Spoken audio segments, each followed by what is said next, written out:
Hi dears, it's me Mubashira Farooq. Welcome to easy teaching. +1 English ക്ലാസ്സിലേക്ക് ഏവർക്കും സ്വാഗതം.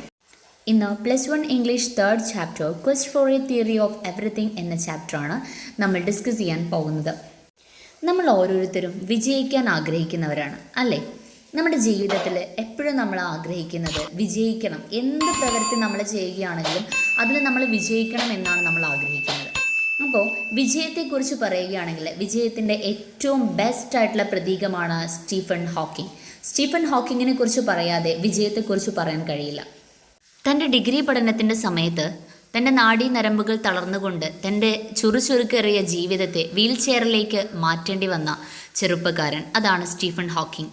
അദ്ദേഹം തുടർന്നുണ്ടായ തൻ്റെ ജീവിതത്തിലെ ഓരോ പ്രതിസന്ധി ഘട്ടങ്ങളെയും തരണം ചെയ്തുകൊണ്ട് ലോക പ്രശസ്തനായ ഒരു സയൻറ്റിസ്റ്റായി മാറിയ സ്റ്റീഫൻ ഹോക്കിംഗ് എന്ന വിജയത്തിൻ്റെ പ്രതീകം. ഇദ്ദേഹത്തിൻ്റെ പ്രൊഫൈലാണ് ഈ ചാപ്റ്ററിലൂടെ നമുക്ക് പഠിക്കാനുള്ളത്. ഈ ചാപ്റ്റർ എഴുതിയിരിക്കുന്നത് കിറ്റി ഗെയിൽ ഫെർഗൂസൺ ആണ്.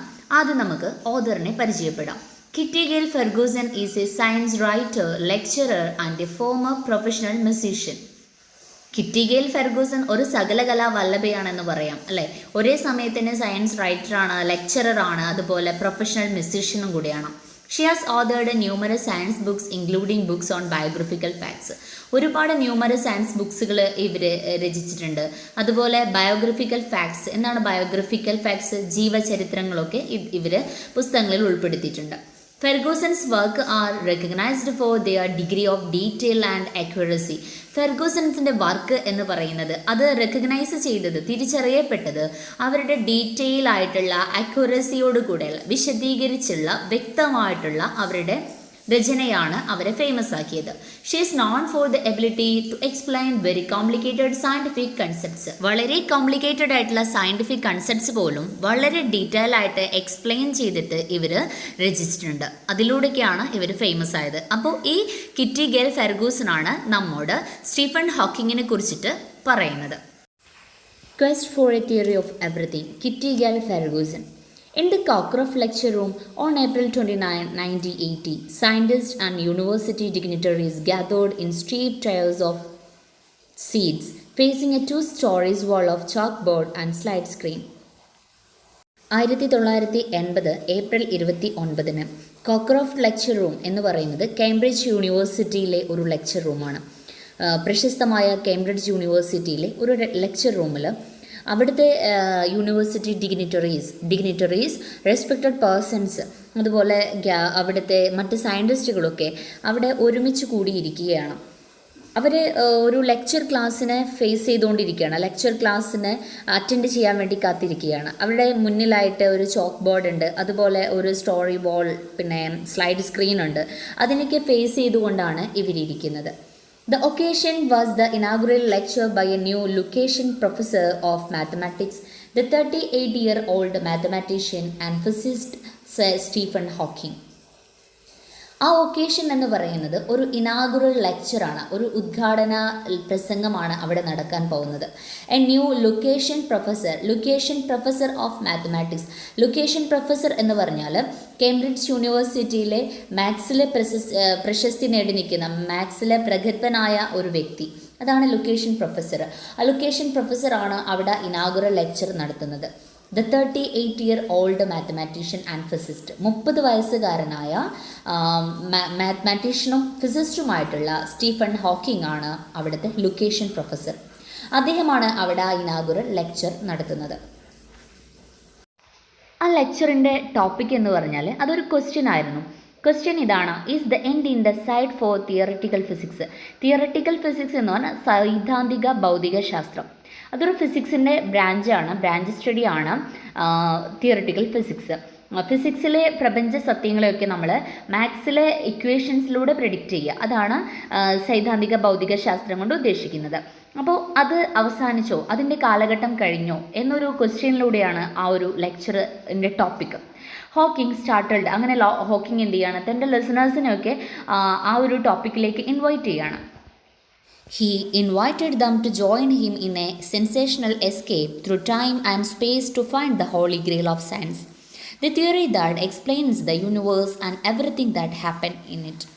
സമയത്തിനും സ്പേസിനും അപ്പുറത്തേക്ക് ഒരു സാങ്കല്പിക യാത്രയിലേക്ക് അവിടെ കൂടിയിരിക്കുന്നവരെ ക്ഷണിച്ചുകൊണ്ട് സ്റ്റീഫൻ ഹോക്കിംഗ് ആ ലെക്ചർ സ്റ്റാർട്ട് ചെയ്യണം. അപ്പോൾ അവിടെ ഹോളി ഗ്രേൽ എന്നൊരു വേർഡ് ഉണ്ട്. അതിൻ്റെ meaning the cup set to be used by Jesus Christ at the last supper.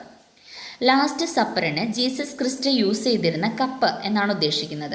ഇവിടെ നമുക്ക് വ്യക്തമാക്കുന്നത് എന്താണെന്ന് വെച്ചാൽ, അപ്പോൾ ഈ ഒരു തിയറട്ടിക്കൽ ഫിസിക്സിൻ്റെ എൻഡ് ആയിട്ടുണ്ട് എന്നാണ് ഹോക്കിംഗ് പറയുന്നത്. അത് ആ ഒരു കാലഘട്ടം അവസാനിച്ചിട്ടുണ്ട്, ഇനി പുതിയ കണ്ടുപിടുത്തങ്ങളുടെ യുഗമാണ് എന്ന് പറയണം. Stephen Hawking sat silently in a wheelchair while one of his students read his lecture to the assembled company. Judged by appearances alone, Hawking didn't seem a promising choice to lead any adventure. അങ്ങനെ നമ്മുടെ Stephen Hawking നിശബ്ദമായിട്ട് wheel ചെയറിലിരിക്കുന്നു. തൻ്റെ student തൻ്റെ കൂടെയുണ്ട്. ആ ലെക്ചറിനെ അവിടെ വായിച്ചു കൊടുക്കുന്നത് തൻ്റെ കൂടെയുള്ള കുട്ടിയാണ്. സ്റ്റീഫൻ ഹോക്കിങ്ങിന് വായിക്കാനോ പറയാനോ കഴിയില്ല. അവിടെ വായിച്ചു കൊടുക്കുന്നത്, താൻ എഴുതിയ തൻ്റെ ആശയങ്ങളെ വായിക്കുന്നത് തൻ്റെ സ്റ്റുഡൻ്റാണ്. Stephen William Hawking was born on 8 January 1942 in Oxford, England. It was exactly 300 years after the death of Galileo, the father of modern science. ഇനി പറയുന്ന ഭാഗം സ്റ്റീഫൻ ഹോക്കിങ്ങിൻ്റെ പ്രൊഫൈലാണ്. അപ്പോൾ ഇവിടുന്ന് അങ്ങോട്ടാണ് നമ്മുടെ സ്റ്റോറി പറയുന്നത്. ഓക്കെ, അപ്പോൾ 1942 ഇംഗ്ലണ്ടിലെ ഓക്സ്ഫോർഡിൽ ജാനുവരി 8 സ്റ്റീഫൻ ഹോക്കിങ് ജനിക്കുന്നത്. അത് അദ്ദേഹത്തിൻ്റെ ബർത്തിന് ഒരു പ്രത്യേകതയുണ്ട്. എന്താണെന്ന് വെച്ചാൽ, it was exactly 300 years after the death of Galileo, the father of modern science. ആധുനിക ശാസ്ത്രത്തിൻ്റെ പിതാവായിട്ടുള്ള ഗലീലിയോ ഗലീലിയുടെ മരണത്തിൻ്റെ 300 വർഷത്തിന് ശേഷമാണ് ഇദ്ദേഹം സ്റ്റീഫൻ വില്യം ഹോക്കിംഗ് ജനിക്കുന്നത്. Frank and Isabel Hawking, Stephen's parents were not wealthy, but they believed in the value of education. Stephen ഹോക്കിങ്ങിൻ്റെ parents ആണ് Frank, Isabel Hawking. Okay, അപ്പോൾ ഈ ഫ്രാങ്കും ഇസബൽ ഹോക്കിങ്ങും അവരത്ര വലിയ വെൽത്തി ആയിരുന്നില്ല, എന്ന് വെച്ചാൽ പൈസ ഉള്ള ആളുകളൊന്നും അല്ല. But they believed in the value of education. പക്ഷേ വിദ്യാഭ്യാസത്തിൻ്റെ വാല്യൂവിനെ കുറിച്ച് അവർക്കറിയായിരുന്നു. സോ വിദ്യാഭ്യാസത്തിന് നന്നായിട്ട് വാല്യൂ ചെയ്യുന്ന പാരൻസ് ആണ്. So they planned for Stephen to go to Westminster, a famous public school in the heart of London. അതുകൊണ്ട് തന്നെ വിദ്യാഭ്യാസത്തിന് മൂല്യം കൽപ്പിക്കുന്ന പാരൻസ് ആയതുകൊണ്ട് തന്നെ ഇവർ തൻ്റെ മകനെ നല്ലൊരു സ്കൂളിൽ പഠിപ്പിക്കണമെന്ന് ആഗ്രഹിച്ചു.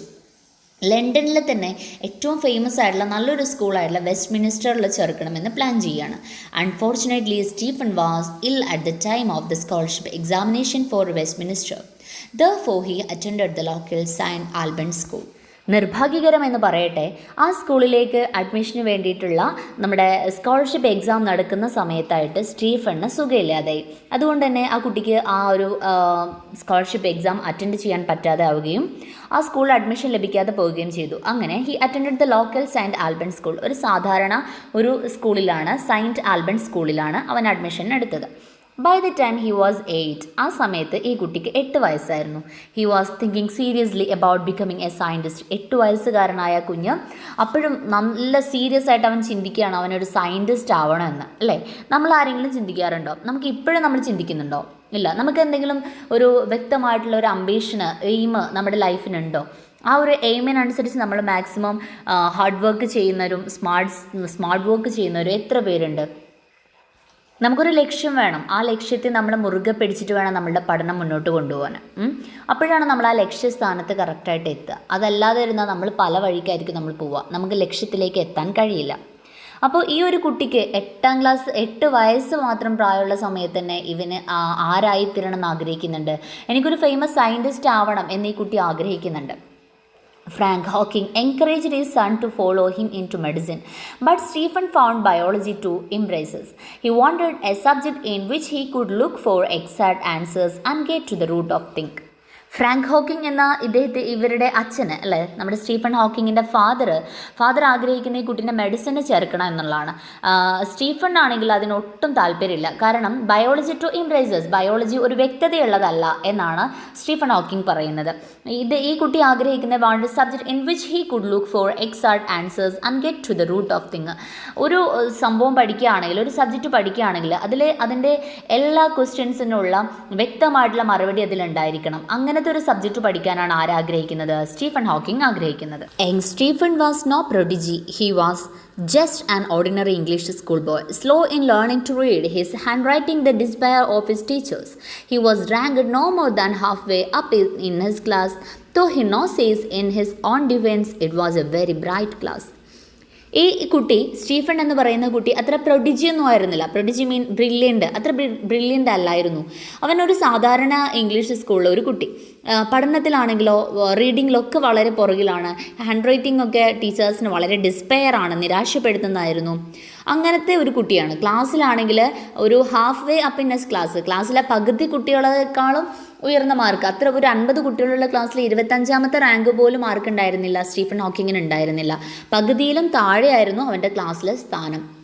അതുകൊണ്ട് തന്നെ ഇപ്പോൾ ഇദ്ദേഹം പറയുകയാണ്, ഒരുപാട് പ്രയാസങ്ങൾ അതുകൊണ്ട് സഹിക്കേണ്ടി വന്നിട്ടുണ്ട്. അങ്ങനെ ഒരു ആവറേജ് സ്റ്റുഡൻ്റ് ആയിട്ടുള്ള കുട്ടി ഉയരത്തിലേക്ക് എത്തി വരുമ്പോൾ ഒരുപാട് റിസ്ക് എടുക്കേണ്ടി വരും അല്ലേ. അത് വെരി ബ്രൈറ്റ് ക്ലാസ്, ഇന്നത്തെ ഈ ഒരു ബ്രൈറ്റ് ക്ലാസ്സിൽ ഞാൻ നിൽക്കുന്നതിന് ഞാൻ ഒരുപാട് റിസ്ക് ഞാൻ ചെയ്തിട്ടുണ്ട് എന്നാണ് പറയുന്നത്. At 14, Stephen knew that he would pursue mathematics and physics. 14 വയസ്സായപ്പോൾ സ്റ്റീഫൻ അറിയാം അവന് മാത്സിലും ഫിസിക്സിലും ഭയങ്കര ഇൻട്രസ്റ്റ് ആണ് എന്നുള്ളത്. His father called this impractical, for there were no jobs in mathematics except teaching.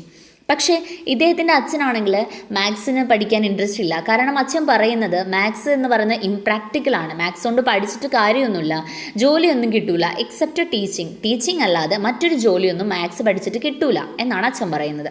Moreover, he wanted his son to attend his own college, and Oxford offered no mathematics.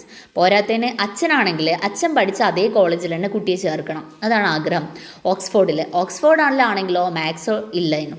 He followed his father's advice and studied chemistry, physics and only a little mathematics in preparation for the entrance into Oxford.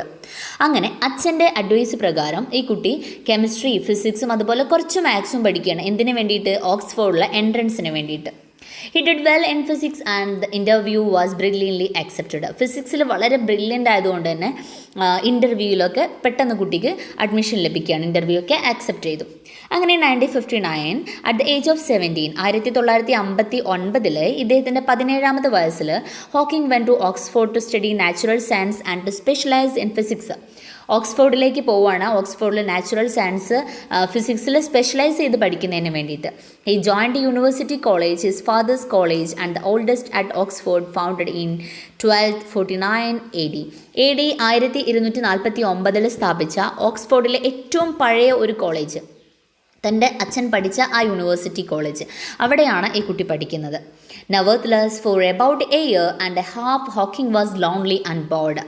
അവിടെ ആ ഒരു 1.5 വർഷം എന്ന് പറഞ്ഞാൽ ഭയങ്കര ഒരു ഏകാന്തമായിരുന്നു, ഭയങ്കര boring ആയിരുന്നു. He was not inspired to relieve his boredom by exciting himself academically, but half way through his second year he began enjoying Oxford. ആ ഓക്സ്ഫോർഡിൽ 1.5 വർഷം ഭയങ്കര ബോറിംഗ് ആയിരുന്നു, പഠനത്തിൽ ഒരു ശ്രദ്ധയില്ല, ഒന്നിലും അവൻ്റെ ബോറിംഗ് മാറ്റാൻ അവന് പറ്റിയിരുന്നില്ല. പക്ഷേ ഒരു 2 വർഷത്തിൻ്റെ പകുതിയൊക്കെ ആഴപ്പോഴേക്കിനും ഭയങ്കര ഓക്സ്ഫോർഡിനെ ഈ കുട്ടി എൻജോയ് ചെയ്യാൻ തുടങ്ങി. He became popular and well accepted among his peers. തൻ്റെ ടീമിൻ്റെ ഇടയിലൊക്കെ അവനെ നന്നായിട്ട് ആക്സെപ്റ്റ് ചെയ്യാൻ തുടങ്ങി. They remember him as lively, buoyant and adaptable. അവനെ ഓർക്കുകയാണ്, അവനെ എല്ലാം ഭയങ്കര ബോയണ്ടായിരുന്നു. ബോയണ്ട് മീൻ ചെയർഫുൾ ആയിരുന്നു ആൻഡ് അഡാപ്റ്റബിൾ ആയിരുന്നു. എല്ലാവരും അംഗീകരിക്കപ്പെടുന്ന ഒരു കുട്ടിയായിരുന്നു. ഈ വോർ ഹിസ് ഹെയർ ലോങ്, നല്ല നീളം മുടിയൊക്കെ ആയിട്ട്. വാസ് ഫേമസ് ഫോർ ഹിസ് വിറ്റ്, liked classical music, science fiction and took part in sports. എല്ലാത്തിലും, സയൻസിലും സ്പോർട്സിലും മ്യൂസിക്കിലും എല്ലാത്തിലും അവന് ഭയങ്കരമായിട്ട് അവൻ്റെ കഴിവ് തെളിയിച്ച് മുന്നേറിക്കൊണ്ടിരുന്നു. ഇത്രയും നിങ്ങൾക്ക് മനസ്സിലായെന്ന് വിചാരിക്കുന്നു. ഇതിൻ്റെ ബാക്കി ഭാഗം നമുക്ക് അടുത്ത വീഡിയോയിലൂടെ ഡിസ്കസ് ചെയ്യാം. ഈ ചാനൽ നിങ്ങൾക്ക് ഉപകാരപ്രദമായെങ്കിൽ സബ്സ്ക്രൈബ് ചെയ്യുക. കൂടുതൽ നോട്ടിഫിക്കേഷനായി തൊട്ടപ്പുറത്ത് കാണുന്ന ബെല്ലൈക്കൺ ക്ലിക്ക് ചെയ്യുക.